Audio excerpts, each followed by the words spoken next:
آدمی سیاست میں کیوں آیا اور اس نے یہ اتنی لمبی 27 سال کی سٹرگل کیوں کی اور وہ اس کے خدشات کیا ہیں کہ یہ ملک میرا کس طرف جا رہا ہے. تو میں صرف اپنی قوم کے لیے بتانا چاہتا ہوں کہ میں 18 سال کا تھا جب میں پاکستان کرکٹ ٹیم میں کھیلتے ہوئے انگلینڈ گیا. اس کے بعد میں نے وہاں 4 سال پڑھائی کی اور اس کے بعد میں پروفیشنل کرکٹ کھیلتا تھا گرمیوں میں انگلینڈ میں اور سردیوں میں پاکستان ہوتا تھا یا پھر دنیا میں کرکٹ ٹور کرتا تھا. تو اس ٹائم پہ میں جو برطانیہ کا سارا سسٹم تھا وہ میں پوری طرح سمجھ گیا.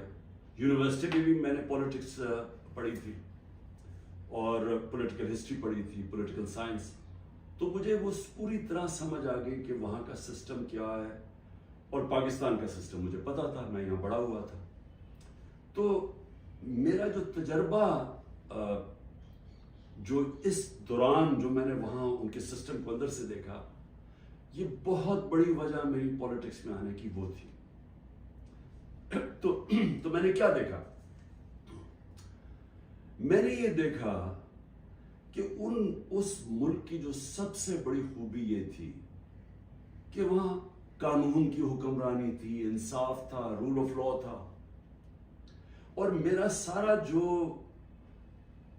برطانیہ کے پاکستانی تھے ان سے میری مسلسل ملاقاتیں رہتی تھی کیونکہ وہ میں کرکٹ کھیلتا تھا, وہ کرکٹ میچ دیکھنے آتے تھے. جب میں میچز کھیلتا تھا جو پاکستانی انگلینڈ کے اندر تھے وہ میچز پہ آتے تھے, تو میرا انٹریکشن تھا ان سے. تو میں جو اوورسیز پاکستانی برطانیہ میں خاص طور پہ ان سے پھر میرا بڑا قریب انٹریکشن رہا.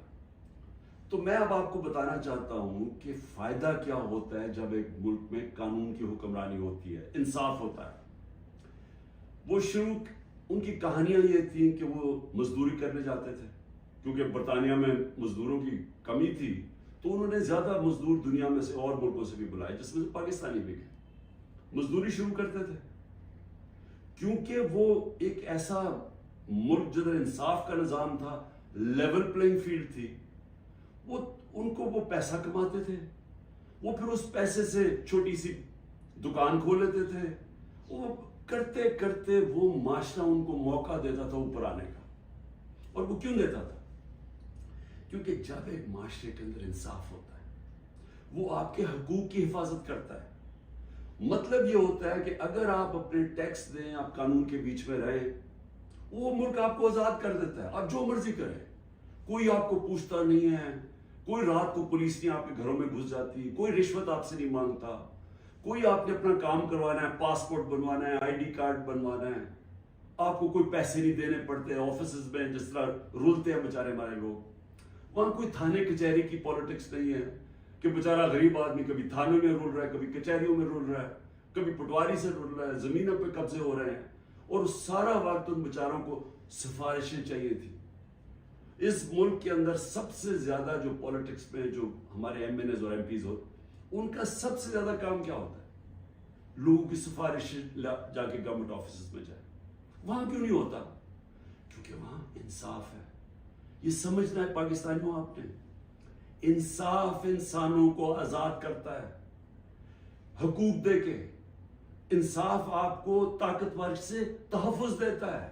کوئی بھی آفیشل بیٹھا ہو سرکاری آفس میں, اس کی مجال نہیں آپ کو ذلیل کرنے کی وہاں, کیونکہ وہاں انصاف کا نظام ہے. وہ عدالت میں جا سکتا ہے, کوئی اس کی مجال نہیں رشوت مانگنے کی, کیونکہ وہ اس کو عدالت میں جا کے کہہ سکتا ہے اس نے مجھ سے رشوت مانگی.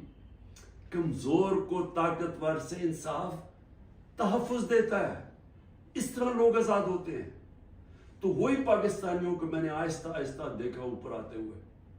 ان کے بچے گورنمنٹ اسکولوں میں گئے, مفت پڑھے, ان کے بچوں کو اعلیٰ تعلیم ملی.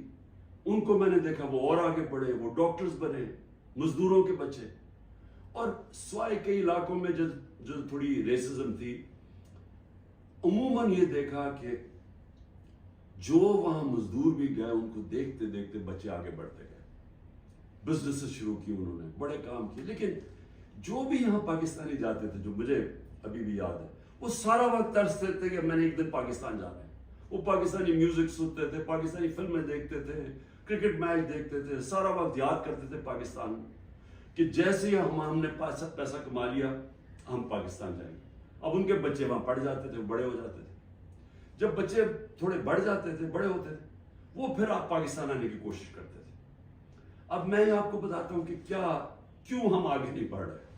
وہ آتے تھے پاکستان، ان کے بچے جب پاکستان میں بزنس کام شروع کرتے تھے ان سے کام ہی نہیں ہوتا تھا۔ وہ عادی تھے کہ وہ سسٹم میں جائیں، وہاں سسٹم کام کرتا ہے، کام ہو، وہاں آپ کا جائز کام ہو، آپ کو کوئی پیسے نہیں دینے پڑتے، آپ کو فوری کام ہو جاتا ہے، کوئی رکاوٹیں نہیں ہیں، آپ بزنس کھولنا چاہیں، آپ محنت کریں، آپ وہ بزنس کامیاب ہو سکتی ہے، نفع نقصان ہوتا ہے، لیکن کوئی رشوت نہیں مانگتا، کوئی آپ سے آ کے انسپیکٹر نہیں آتا، کوئی یعنی سرکاری آفیشل آپ کو تنگ نہیں کر سکتے۔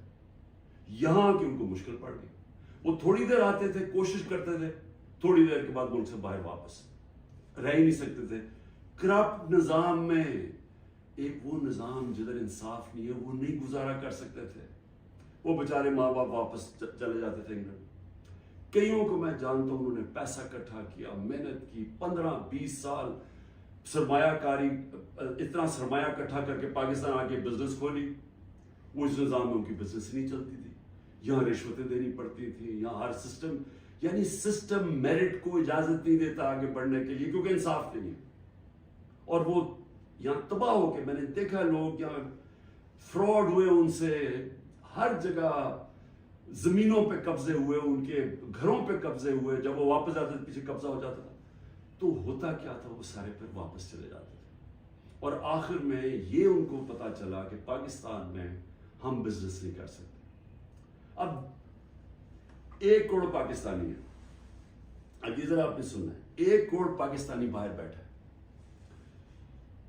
صرف برطانیہ امریکہ میں جو 16,000 پاکستانی امریکن ڈاکٹرز ہیں، 16,000، ان کی نیٹ ورتھ جو ان کی ٹوٹل ان کی جو دولت ہے 16,000، 200 ارب ڈالر ہے، 200 ارب ڈالر ان کی نیٹ ورتھ ہے۔ جو 10 پاکستانی سب سے امیر ہیں اس وقت امریکہ میں، پاکستانی امریکنز، 25 ارب ان کی نیٹ ورتھ ہے ڈالرز۔ صرف جو پاکستانیوں کو یہاں سمجھتے ہیں کہ یہاں حالات اچھے نہیں ہیں، جنہوں نے دبئی میں، اس میں حلال کا بھی پیسہ حرام کا بھی ہے، صرف دبئی میں انہوں نے جو پراپرٹیز لی ہوئی ہیں 20,000 پاکستانیوں نے، وہ 10.4 ارب ڈالر کی پراپرٹیز لی ہوئی ہیں۔ ہم 6 ارب کے پیچھے، ڈالر کے پیچھے، IMF کے پیچھے بھاگ رہے ہیں۔ تو میں یہ صرف آپ کو کیوں بتا رہا ہوں، ہمارا ملک اللہ نے ساری نعمتیں دی ہوئی ہیں اس کو، ایسا ملک دنیا میں نہیں ہے، ہر قسم کی یعنی 12 موسم ہے، اوپر سے نیچے جائیں بدل جاتا ہے، ملک بدل جاتا ہے، اس میں ہر کچھ اگ سکتا ہے، زرخیز زمین ہے، اس کو ہم صحیح استعمال نہیں کر پا رہے، لیکن جب تک ہم انصاف کا نظام نہیں ٹھیک کرتے، ہم اس ملک میں اس دلدل میں گھس رہے ہیں۔ سو میں اب آپ کو بتاؤں کہ میں نے جب یہ پاکستانیوں سے جو برطانیہ میں تھے، کیونکہ میرا اصل میں کرکٹ کھیلتا تھا، میں نے آپ کو بتایا میرے ان سے رابطہ تھا، تو تب میں نے فیصلہ کیا کہ ہم پاکستان کے اندر جب تک کہ یہاں ایک انصاف کا نظام نہیں آتا، ہمارا ملک آگے نہیں بڑھ سکتا، کیونکہ اتنا بڑا سرمایہ کاری ہو سکتی ہے اوورسیز پاکستانی سے، لیکن وہ آتے نہیں ہیں پاکستان میں، وہ صرف اپنی ریمیٹنس بھیجتے ہیں، جو اصل تو سرمایہ کاری سے ملک اوپر جاتا ہے۔ تو میں نے پھر تحریک انصاف بنائی 96 میں، اور اس کا نام تھا انصاف کی تحریک۔ اس کی نظریہ کیا تھا؟ اسلامی فلاحی ریاست۔ وہ نظریہ کدھر سے لیا؟ جو قرارداد پاکستان ہے، آبجیکٹو ریزولوشن ہے، جس میں مدینہ کے ریاست، اس کے اوپر طرز کے اوپر انہوں نے اسلامی فلاحی ریاست لکھی، کیونکہ اسلامی فلاحی ریاست ہمیشہ مسلمان مدینہ کی ریاست کی طرف سوچتا ہے، وہ دنیا کی تاریخ کی پہلی فلاحی ریاست تھی۔ ہم نے اس کا وہ آبجیکٹو رکھا کہ یہ ہمارا گول ہے، اور میں نے اپنی پارٹی لانچ کر دی۔ اب میں یہ اس لیے آپ کو بتایا کہ ہمارا جب تک ملک اس چیز کو سمجھتا نہیں ہے کہ ہم نے اس ملک میں قانون کی حکمرانی قائم کرنی ہے، اس کے بغیر پاکستان کا کوئی فیوچر نہیں ہے۔ اگر ہم یہ نہیں سمجھتے تو ہم یہ جو تباہی کی طرف تیزی سے ہمارا ملک جا رہا ہے، ہم نہیں اس کو روک سکتے۔ میرے پاس ابھی اعداد و شمار ہیں جو اس موجودہ حکومت نے پرنٹ کیے ہیں، میں ابھی آپ کو وہ بتاؤں گا کہ ایک سال میں ہوا کیا ملک میں۔ لیکن میں نے ایک اور چیز جو کیونکہ میرا برطانیہ کو میں اندر سے باہر سے اس کے معاشرے کو جانتا تھا، اور جب میں کرکٹ کے آخری دنوں میں میرا سفر شروع ہو گیا، میرے دین کی طرف بھی اسلام کی طرف بھی میں نے پڑھنا شروع کر دیا اور میرا سفر شروع ہو گیا، تو میں نے اس نتیجے پہ مجھے پہلی دفعہ سمجھ آئی کہ جو مدینہ کی ریاست جو میرے نبی صلی اللہ علیہ وسلم کی سنت ہے، کیوں اللہ ہمیں حکم کرتا ہے کہ ان کے راستے پہ چلو؟ کیونکہ اللہ نے نبی صلی اللہ علیہ وسلم کو رحمت للعالمین کا خطاب دیا ہوا ہے، سب انسانوں کے لیے رحمت بن کے آئے تھے۔ اس کا مطلب کوئی بھی انسانی معاشرہ اس مدینہ کے ریاست کے اصولوں پہ چلے گا، وہ اوپر آ جائے گا، ادھر خوشحال ہو، اللہ کی برکت آ جائے گی۔ آج آپ صرف یہ دیکھ لیں کہ مدینہ کی ریاست کن اصولوں پہ کھڑی ہوئی تھی؟ سب سے پہلے عدل اور انصاف۔ عدل اور انصاف کا مطلب یہ حقوق، انسانی حقوق، ہر انسان کے جب اس کو حقوق ملتے ہیں وہ آزاد ہو جاتا ہے، اس کو طاقتور سے تحفظ مل جاتا ہے، اور انسانوں کو حقوق دے کے پھر فلاحی ریاست بنائی کہ ایک ریاست میں انسانیت کا نظام، کہ ایک ریاست کمزور کا ذمہ داری لے اپنے کمزور طبقے کی، غریب کی، بیواؤں کی، معذوروں کی، یتیموں کی، بوڑھوں کی پینشنز نکلی مدینہ کی ریاست میں، یہ پہلی دفعہ ہوا تھا۔ تو دونوں آج جن ملکوں میں یہ بنیاد رکھی گئی ہے انصاف پہ، میرٹ پہ، فلاحی ریاست، انسانیت کے اوپر، جدھر تعلیم کے اوپر زور دیا جو میرے نبی صلی اللہ علیہ وسلم نے دیا، وہ سب آگے نکل گئی ہیں۔ آپ ایک ملک دیکھ لیں جو آج خوشحال ہے، وہ سب یہ وہی اصولوں پہ وہ کھڑے ہوئے ہیں، کیونکہ رحمت للعالمین تھے کہ جو ان کی سنت پہ چلے گا اس کو اللہ اس معاشرے کو برکت بخشے گا۔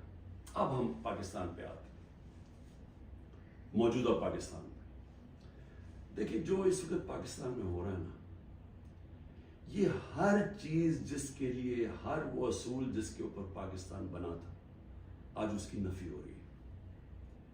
بدترین غلامی ہو رہی ہے اس وقت پاکستان کے اندر۔ نہ آزادی نام کی کوئی چیز ہے، کیونکہ حقوق ہی نہیں ہے کسی کے۔ رات کو پولیس گھستی ہے کسی کے گھر میں، سارا گھر توڑ دیتی ہے، اگر وہ جس کو، اور اس کا صرف قصور ہے کہ وہ تحریک انصاف کا، وہ تحریک انصاف کا نہیں ملتا، اس کی بہنوں کو، ان کو تنگ کرتے ہیں، بہنوئیوں کو، رشتہ داروں کو، ان کو تنگ کرتے ہیں، ان کو پکڑ کے لے جاتے ہیں، عورتوں کو پکڑ کے لے جاتے ہیں۔ یہ تو ہم سنتے تھے کہ ہٹلر کی جرمنی کے اندر ایسے ہوتا تھا، میں نے تو اس طرح کی چیزیں سنی نہیں کبھی، کہ جس طرح میرے گھر پہ اٹیک ہو، میں اپنا صرف بتا رہا ہوں، بیوی اکیلی بیٹھی ہے، 40 پولیس والے گھس گئے، سارا توڑ پھوڑ کے لوٹ کے چلے گئے گھر، نوکروں کو مارا، جو بچا ہوا ہنسام آئے ان کو اٹھا کے لے گئے اور مارا یہاں بری طرح۔ کس قانون کے تحت؟ تو یہاں تو مکمل طور پہ جنگل کا قانون نافذ ہو گیا، یہاں تو بنیادی حقوق ہی ختم ہو گئے ہیں۔ آج آئین کچھ کہتا ہے، کہاں آئین اجازت دیتا ہے کہ ایک ہوتا ہے کور کمانڈر کا گھر جلایا جاتا ہے۔ مجھے پہلی دفعہ پتہ چلتا ہے جب میں 4 دن کے بعد نکلتا ہوں، مجھے چیف جسٹس صاحب سپریم کورٹ کے کہتے ہیں، ادھر ہی میں مذمت کرتا ہوں۔ کون نہیں مذمت کرے گا؟ اب جس کو پکڑتے ہیں وہ آگے بیٹھتے ہیں، جی میں پی ٹی آئی چھوڑا ہوں، میں جی فوج کے ساتھ ہوں اور میں بڑی مذمت کرتا ہوں 9 مئی کو، تو کون نہیں کرتا؟ ہم نے کبھی کہا کہ ہم نے مذمت نہیں کی؟ کوئی چاہے گا اپنے ملک کے، آپ اپنی فوج کے خلاف کوئی کاروائی کریں یا اپنی فوج کو بدنام، کوئی چاہے گا؟ کیونکہ جب آپ کی فوج کمزور ہوتی ہے ملک کمزور ہو جاتا ہے۔ لیکن یہاں تو ایک عجیب ہی ماحول بنا دیا گیا ہے، وہ کور کمانڈر کا انویسٹیگیٹ کیے بغیر، یہ پتہ ہی نہیں ابھی تک کہ کس نے کیا کیا، اس کے انویسٹیگیٹ کیے بغیر پورا پاکستان میں تحریک انصاف کے اوپر کریک ڈاؤن ہو گیا. اچھا جی کتنی جگہ چلی تھی مجھے تو یہ بھی نہیں پتا, کور کمانڈر کا تو ہمیں پتا ہے, اور گاڑیاں کو ہمیں خود, ہمارے پاس تصویریں ہیں کہ پولیس خود گاڑیاں چلا رہی ہے کہ ہمارے سامنے. وہ ریڈیو پاکستان پشاور کیسے جل گیا؟ وہ مظاہرہ تو کہیں اور ہو رہا تھا, وہ ایک دم وہ جل گیا. کوئی تحقیقات کیے بغیر اس کا بہانہ لے کے, جس طرح ہٹلر نے اپنے مخالفین کمیونسٹ کو ختم کیا تھا 1933 میں جرمنی میں, جس طرح سہارتو نے اس نے انڈونیشیا کے کمیونسٹ کو ختم کیا تھا کہ جنہوں نے ہمارے کوئی آرمی آفیسرز کو قتل کیا, ان کو ساروں کے اوپر حلہ دیا, دھاوا بول دیا, جو آج ہوا ہے. تحریک انصاف جدھر ملتی ہے, بھئی کراچی والوں کا کیا کور کمانڈر سے تھا, باقی پاکستان میں تھا. چلے لاہور میں ہم مانا سے ہو گیا, وہ اس پہ بھی تحقیقات کیے بغیر, اچھا چلیے آپ کو بڑا غصہ ہے تو باقی جگہ کیوں پکڑ رہے ہیں سارے جگہ.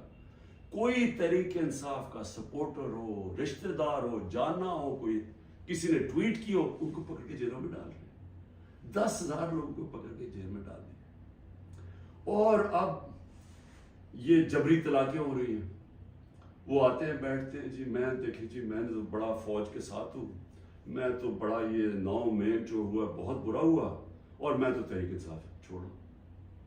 تو یہ اس سے سمجھا جا رہا ہے کہ یہ پارٹی کمزور ہوئی ہے, عمران خان اکیلا رہ گیا. دیکھیں میں سارے جو آج آپ بیٹھے ہیں نا, جو فیصلے کر رہے ہیں اس ملک, میری بڑی غور سے بات سنیں. میں یہ جو آپ کے سامنے آیا ہوں, یہ کبھی جب میں کوشش کرتا ہوں کہ ڈائلاگ کی بات کرو, ہمارے سے کوئی بات چیت تو کر لے, ہم یہ بات کر کے مسئلے حل کر دیں. جس دن میں یہ کرتا ہوں اگلے دن اور سختی شروع ہو جاتی ہے, 2-3 اور FIR کاٹ دیتے ہیں, گھر میں آ جاتی ہے پولیس, کیونکہ سمجھتے یعنی کوئی ایک عجیب ذہن بیٹھے ہوئے, وہ سمجھتے ہیں کہ جو ڈائلاگ کرنا چاہ رہا ہو وہ اب اس کے گھٹنے کانپنے شروع ہو گئے ہیں, تو اس لیے آ کے اس کے اوپر تھوڑی اور سختی کرو تو بالکل بیٹھ جائے گا. دیکھیے یہ تو ہونے نہیں لگا. میں پھر سے آپ کو کہہ دوں کہ جب تک میرے میں سانس ہے, میں اس ملک کی حقیقی آزادی کے لیے تب تک پوری جدوجہد کرتا رہوں گا جب تک میں زندہ ہوں. لیکن مجھے اس وقت پاکستان کا خطرہ ہے, مجھے اپنی ملک کی فکر پڑ گئی ہے, اور جو لوگ مل کے یہ سب کچھ کر رہے ہیں ان کو ملک کی فکر کیوں نہیں ہے؟ کیوں آج مجھے یہ نہیں؟ 308 روپے کا ہو گیا ڈالر اوپن مارکیٹ میں. جب ڈالر 308 روپے کا اوپن مارکیٹ میں ہو جائے تو خطرے کی گھنٹیاں بج جانی چاہیے کہ اب جا رہا ہے پاکستان اس جس کو ہائپر انفلیشن کہتے ہیں, یہ اس مہنگائی کی طرف جا رہا ہے. سارا بزنس ٹھپ, انڈسٹری ٹھپ. ابھی میں آپ کو اس حکومت کے اعداد و شمار بتاؤں گا. تو ان کو کیوں نہیں فکر, یہ PDM والوں کو؟ ان کے پیسے باہر پڑے ہیں, ان کا اربوں ڈالر اس ملک سے باہر پڑا ہے. ان کو کوئی فرق نہیں پڑ رہا کہ اس ملک کے اندر لوگوں کی $130 کم ہو. 130 روپیہ گرا ہے ڈالر کے مقابلے میں صرف جب سے ہم گئے. تو ان کو نہیں فکر پڑ رہی. وہاں لندن میں بیٹھ کے عاشیاں, بڑے بڑی گاڑیاں, بڑے بڑے ریسٹورنٹس میں بیٹھے ہوئے ہیں, شاپنگ ہو رہی ہے ہیرڈز میں, کیونکہ ڈالرز میں یا چوری کر کے پیسہ وہاں لے گئے. فکر ہر اس پاکستانی کو ہونی چاہیے جس کا جینا مرنا پاکستان میں ہے. میں نے عمران خان کو جی ECL پہ ڈال دیا.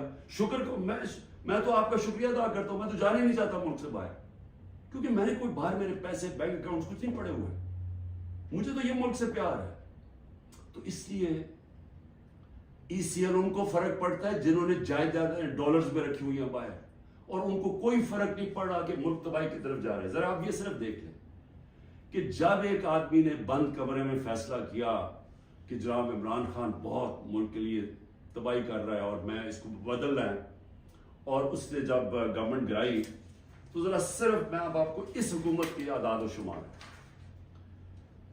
ہمارے پاس جو فورن ایکسچینج ریزروز تھے, یاد رکھیں روپیہ مضبوط رہتا ہے جب آپ کے ریزروز اوپر ہو. 16.2 ارب ڈالر, آج وہ ہیں 4.5 ارب ڈالر. -72% ہمارا فورن ایکسچینج گرا. ایکسپورٹس 13% گری ہے. ریمیٹنسز جو باہر سے پاکستانی ڈالر بھیجتے تھے وہ 13% گرے. یاد رکھیں یہ ہر سال ہمارے بڑھتے جا رہے تھے, ہر سال پچھلے سال سے زیادہ ہوتی تھی ہماری ایکسپورٹس بھی, ریمیٹنسز بھی, ڈالر زیادہ آ رہا تھا. اب جب سے یہ آئے ہیں 13% دونوں نیچے چلی گئی ہے بجائے اوپر جانے کے. اس کا مطلب ڈالر کم آ رہے ہیں پاکستان میں, قرضے بڑھتے جا رہے ہیں, ڈالر کم آ رہے ہیں, اور ہم نے قسطیں بھی دے دی. ٹیکسٹائل ایکسپورٹ جو ہماری سب سے بڑی ایکسپورٹ ہے منفی 14% گر چکی ہے.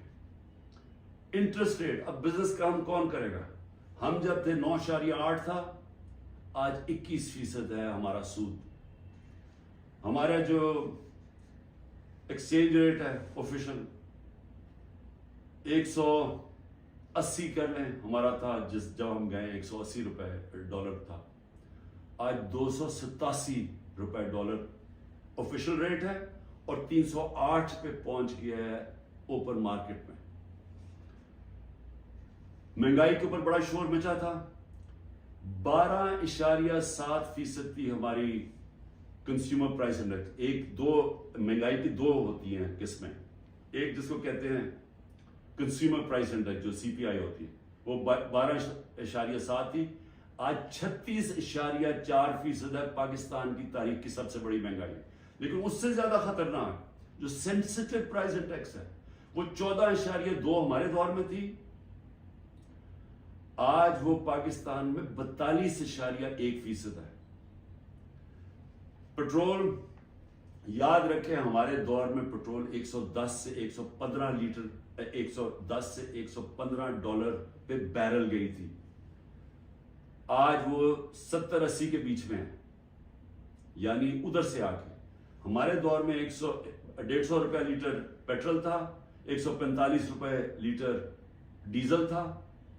آج ڈیزل پہنچ گیا 260 روپے اور پیٹرول پہنچ گیا 270 روپے. جب پیٹرول مارکیٹ میں نیچے, انٹرنیشنل تیل نیچے چلا گیا تو یہ آپ ذرا دیکھیں تقریباً 100 روپے اوپر گیا. آٹا جو ہر آدمی کو افیکٹ کرتا ہے, ہمارے دور میں 55 روپے تھا کے جی, آج وہ پہنچ گیا 136 روپے کے جی. 130% کا اضافہ ہوا اس میں, اور یہ عام آدمی کو سب سے زیادہ تکلیف دے رہی ہے. چاول 103 روپے کے جی تھا, آج 202 روپے کے جی ہے. 95% ہمارا چاول کی قیمت بڑھی ہے, یہ بھی عام آدمی کا. گھی, انٹرنیشنل مارکیٹ میں جو پام آئل ہم امپورٹ کرتے ہیں وہ آدھا ہو گیا ہے. آج ہمارے دور میں 468 روپے کے جی تھا, آج 603 روپے کے جی ہے, جبکہ آدھا ہو گیا انٹرنیشنل مارکیٹ میں. اور دودھ 170 روپے لیٹر تھا, آج 170 روپے لیٹر. میں اور بھی آپ کو بتا دوں کہ جس سے آپ کی دولت میں اضافہ ہوتا ہے, ہماری جو گروتھ ریٹ تھی, یعنی جس ریٹ پہ ہماری دولت میں اضافہ ہو رہا تھا, جس کو GDP کہتے ہیں, GDP میں اضافہ, وہ 6.1% تھی. آج وہ چلی گئی ہے منفی 0.2%, 0.2% پہ چلی گئی. انڈسٹریز, ہماری اوور آل انڈسٹری 6.8% پہ بڑھ رہی تھی, آج وہ -2.9% پہ چلی گئی.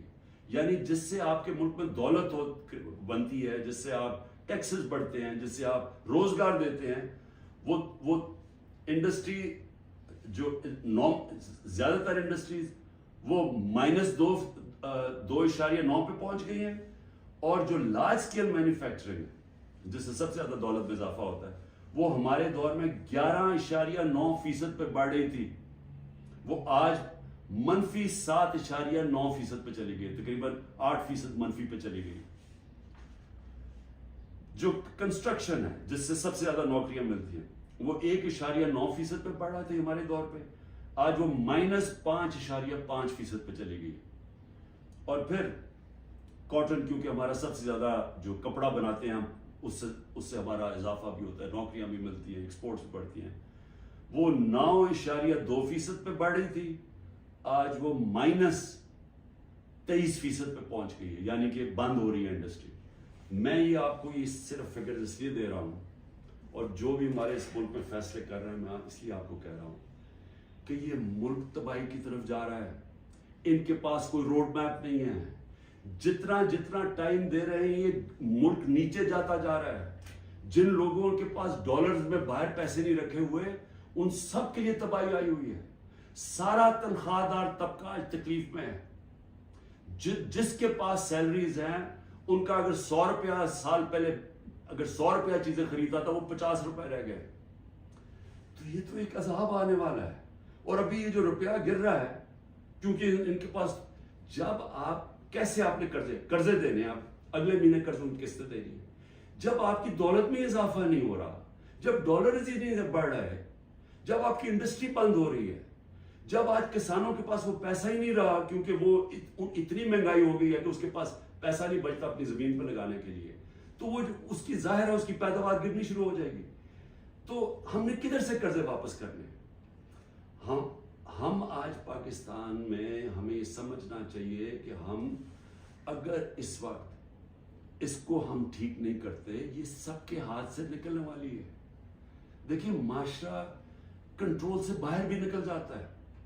سری لنکا میں اس سے کم حالات تھے جبکہ لوگ سڑکوں کے اوپر آ گئے. ابھی تک لوگ سڑکوں پہ کیوں نہیں آ رہے؟ کیونکہ انہوں نے الیکشن پہ کی امید لگائی ہوئی ہے کہ ہم جو ہمارے سے ہوا ہے وہ اندر گھروں میں بیٹھ کے تپے ہوئے ہیں کہ جب الیکشن آئے گا تو ہم ان کو سبق سکھائیں گے. تو یہاں تو الیکشن کروانے کا کوئی پلان ہی نہیں ہے. یہاں تو الیکشن کا تب پلان ہے جب عمران خان کو کرش کیا جائے گا, اور وہ کرش کیا جا رہا ہے. یعنی یہ جو ہمارے اوپر جس طرح کا جبر ہو رہا ہے اور جس طرح کا یہ ظلم ہو رہا ہے تو یہ تو کبھی ہوا ہی نہیں ہے پاکستان میں کسی پارٹی سے. اور یہ اس کے پیچھے یہ سوچ ہے کہ جب یہ کرش ہو جائے گی پارٹی تب ہم الیکشن کروا دیں گے. دیکھیں کیونکہ میں بڑا ہوں, میں نے ایسٹ پاکستان مجھے یاد ہے. میں بار بار لوگوں کو بتاتا ہوں کہ آخری فلائٹ میری آئی تھی ڈھاکہ سے, میں انڈر 19 کا میچ کھیلنے گیا تھا. اس کے بعد آپریشن شروع ہو گیا تھا اپریل 71 میں. دیکھیں ہوا کیا تھا اس پاکستان میں, اس پھر سے یاد رکھیں, تاریخ سے سیکھنا چاہیے. ذوالفقار علی بھٹو نے 81 سیٹیں جیتی پاکستان میں 138 میں سے, اور کہا تھا ذوالفقار علی بھٹو کا انقلاب آ گیا تھا, اور واقعی انقلاب تھا, روٹی کپڑا مکان کا انقلاب آیا تھا. لیکن 138 میں سے ذوالفقار علی بھٹو نے 81 سیٹیں جیتی, اور اس نے جو نعرہ تھا کہ میں پہلی دفعہ عوام کا نام لیا. پہلے تو عوام کا نام ہمیں پتہ نہیں عوام کیا ہوتی ہے کیونکہ پہلے تو اور قسم کی سیاست تھی. تو اس نے ایک ذہنوں میں انقلاب لے کے پہلی دفعہ عوام کی بات کی. لیکن مجیب الرحمان 162 سیٹیں تھی ایسٹ پاکستان میں, اس نے 160 جیتی, صرف 2 سیٹیں ہاری اس نے.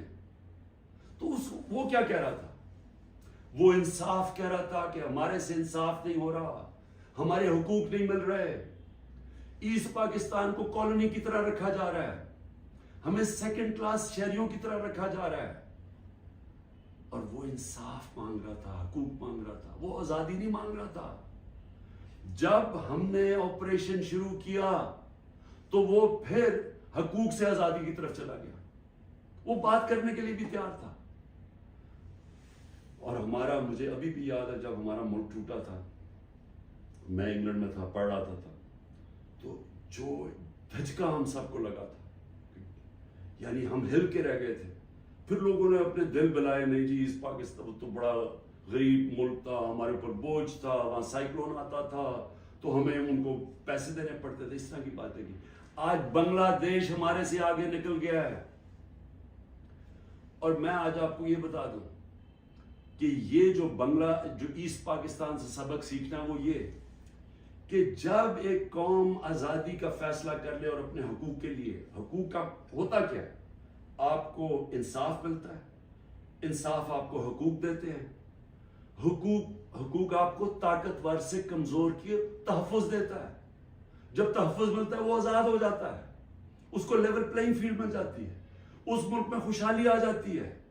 کیونکہ وہ پھر زیادہ تر بڑی بزنسز تو نہیں ہیں پاکستان میں, جو میں بتا رہا ہوں اوورسیز پاکستانی کیوں نہیں آتا, وہ زیادہ تر چھوٹی بزنسز ہیں.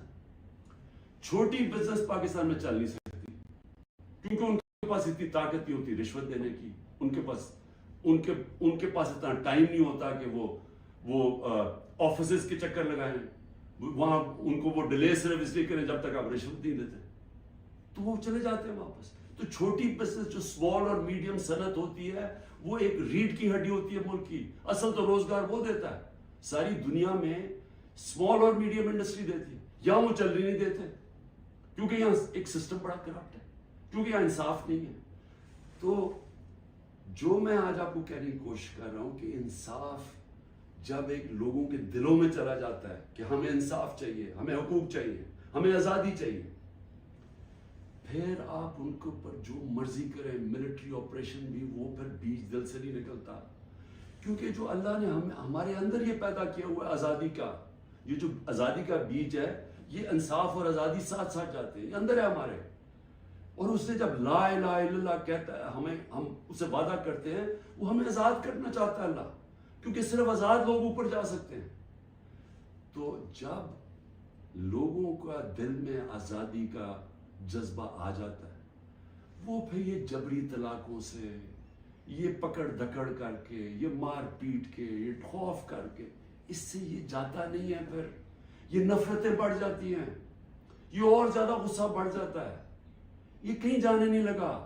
یہ جو مرضی آپ کریں کہ ہر روز بیٹھ کے جی مجھے تو فوج سے بڑا پیار ہے اور 9 مئی کو بڑا برا کیا گیا, میں چھوڑا پارٹی. تو کیا اس سے پارٹی, کیا لوگ بیوقوف ہیں؟ کیا لوگوں کو نہیں سمجھ آ رہی کیا ہو رہا ہے؟ تو میں آخر میں یہ کہنا چاہتا ہوں, دیکھیں یہ پاکستان کی اس وقت جنگ ہے, یہ تحریک انصاف کو ختم کرتے کرتے پاکستان کو تباہ نہ کریں. یہ اگر اس وقت ہم نے سٹیپس نہ لیے, قدم نہ اٹھایا, یہ ادھر چلا جائے گا, کوئی بھی نہیں کچھ کر سکے گا. سارا تنخواہ دار طبقہ تھوڑی دیر میں کھڑا ہو جائے گا. جب ان کے گھر میں چولہے نہیں ڈلیں گے, جب ان کی دیکھتے جائیں گے کہ ان کے پیسے کو خریدار کم ہوتی جا رہی ہے, جب وہاں عورتیں ہیں, ان کو پتا ہے کہ جو کچن چلاتی ہیں کہ کیا ہو رہا ہے آج ان کے ساتھ. وہ میں نے آپ کو بتایا سینسٹیو پرائس انڈیکس جو کہ کھانے پینے کی چیزوں کا ہے, وہ 42% پہ ہے. تو جب یہ حالات ایسے ہو جائیں پھر ایک معاشرہ پھٹ جاتا ہے. تو میں اس لیے بات چیت کی بات کر رہا ہوں کہ یہ ٹائم ہے, یہ ملک ٹھیک تب ہوگا جب اس سارے ملک کے ادارے اکٹھے بیٹھے اور ملک کی سب سے بڑی ایک ہی جماعت جو فیڈرل پارٹی ہے پاکستان کی, وہ سب اکٹھے بیٹھے اور وہ بیٹھ کے اس مسئلے کا حل نکالیں. یہ ڈنڈے مار کے مسئلے کا حل نہیں ہونے لگا. یہ جو بھی کریں گے, میں تو بیٹھا ہوں کہ ہر روز میں انتظار کرتا ہوں کہ کس دن پکڑنے آئیں گے, میں تو تیار ہوں اس کے لیے. اس سے مسئلہ نہیں حل ہونے لگا. اس کی سلوشن اس میں ڈنڈے مارنے میں نہیں ہے اور ظلم کرنے میں. اگر یہ ہوتی تو اس پاکستان نہ علیحدہ ہوتا. اس کا مسئلہ اس ملک میں قانون کی حکمرانی قائم کرنا ہے, ادارے مضبوط کرنا ہے, سارے اداروں کو اپنے آئینی رول کے اندر فنکشن کرنا ہے, لوگوں کو آزاد کرنا ہے, ان کو حقوق دے کے. کبھی اس ملک میں نہیں ہونا چاہیے کہ لوگ گھروں میں بیٹھے اور رات عورتیں نہ پرواہ چادر نہ چادر والی لوگ آئے گھر توڑ کے چلے گئے اور کوئی پوچھنے والا نہیں ہے. اور انہیں پتا ہے کیونکہ وہ طاقتور ہے, کوئی پوچھے گا ہی نہیں. عدالتوں سے سارا خوف چلا گیا.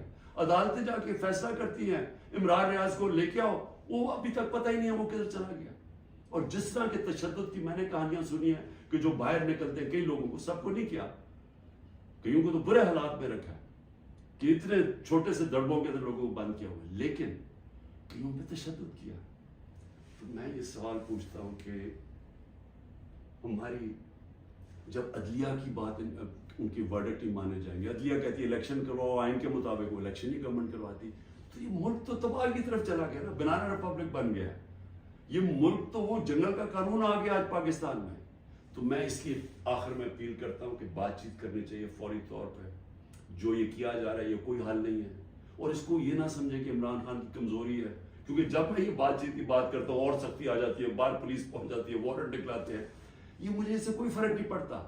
مجھے اپنی ملک کی اس وقت فکر پڑی ہوئی ہے, اور آپ سب کو بھی فکر ہونی چاہیے کہ یہ جو میں نے آپ کو بتایا ہے, آج اگر 308 روپے کا اوپن مارکیٹ میں ڈالر مل رہا ہے تو سمجھ جائیں کہ پاکستان ادھر اب پہنچ جائے گا جدھر سارے لوگوں نے ڈالر خریدنا ہے, کسی نے سرمایہ کاری نہیں کرنی. باہر سے اوورسیز پاکستانی ریمیٹنسز انہوں نے لیگل چینل سے نہیں بھیجنا, کیونکہ اتنا فرق پڑ گیا اوپن مارکیٹ اور آفیشل ریٹ کے اندر. تو یہ تو ملک تو جا رہا ہے نیچے. تو اس لیے میں پھر آخر میں اپنی ساری قوم کو کہتا ہوں کہ آپ سب صبر کریں, اپنی پارٹی کو کہتا ہوں صبر کریں. یہ جو کیا جا رہا ہے آپ سے کہ کن پٹی پہ بندوق رکھ کے جی میں پی ٹی آئی چھوڑ رہا ہوں، کوئی فکر نہ کرے، کبھی کوئی پارٹی سے نہیں ختم ہوئی. پارٹی تو ختم ہوتی ہے جب نظریہ ختم ہو جاتا ہے. آج آپ کے سامنے پی ڈی ایم کی جماعتیں ہیں، پوری اسٹیبلشمنٹ کی مدد کر رہی ہے، الیکشن کمیشن ان کے ساتھ ملی ہوئی ہے، انتظامیہ ساری ان کے ساتھ ملی ہوئی ہے. کیوں یہ الیکشن سے ڈر رہے ہیں؟ سارا تو آپ کے پاس امپائرنگ بھی اپنے ہیں، پھر بھی ڈر رہے ہیں کہ جی عمران خان کو پہلے ختم کرو پھر الیکشن لڑیں گے، کیونکہ ان کا ووٹ بینک ختم ہو گیا ہے. پی ٹی آئی کا ووٹ بینک بڑھتا جا رہا ہے، جتنا یہ ظلم کر رہے ہیں اور زیادہ پبلک ہمارے ساتھ کھڑی ہو رہی ہے. اور انشاءاللہ